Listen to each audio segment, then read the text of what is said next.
नमस्कार दोस्तों। सुनी सुनाई कहानियाँ यूट्यूब चैनल में आपका फिर से स्वागत है। आज की कहानी का शीर्षक है ब्लैक स्क्रीन। रात के गहरे सन्नाटे में जब शहर की पूरी बत्तियां बुझ चुकी थी, रोहन अपने कमरे में बैठा था। उसका नया लैपटॉप चमकते हुए स्क्रीन के साथ उसके सामने रखा था। रोहन एक सॉफ्टवेयर इंजीनियर था जो एक नए प्रोजेक्ट पर काम कर रहा था। उसी रात उसने सोचा कि वो कुछ नया ट्राई करेगा। उसने एक पुरानी वेबसाइट के बारे में सुना था जो केवल रात के 3 बजे के बाद ही खुलती थी और उसमें विचित्र और अजीबोगरीब बातें होती थी। उसके दोस्त ने मजाक में कहा था कि उस वेबसाइट पर भूतिया चीजें होती है, पर रोहन ने इसे सिर्फ एक अफवाह समझा। लेकिन आज उसने निर्णय लिया कि वह उस वेबसाइट को जरूर चेक करेगा।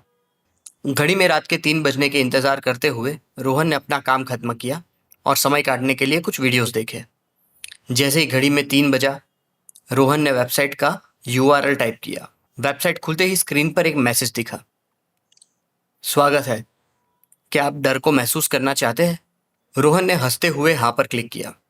अचानक से स्क्रीन पर एक काले रंग की एक भूतिया आकृति उभर कर आई और स्क्रीन में से एक चीख सुनाई दी।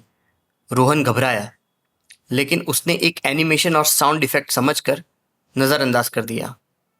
अगले पल स्क्रीन पर एक और मैसेज आया, तुम्हारा समय अब शुरू होता है।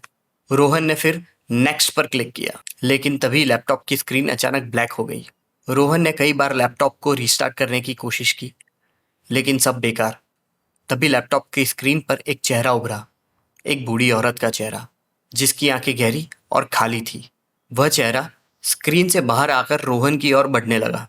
रोहन के रोंगटे खड़े हो गए और उसे लगा कि जैसे कि उसकी जान निकल जाएगी।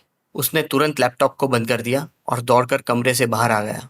लेकिन उसके बाद जो हुआ, उसने रोहन की जिंदगी बदल दी।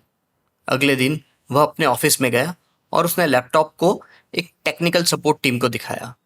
उन्होंने बताया कि लैपटॉप में कोई टेक्निकल प्रॉब्लम नहीं है, लेकिन जब उन्होंने लैपटॉप को ऑन किया तो उसमें से वही बूढ़ी औरत और चेहरा फिर से उभर आया।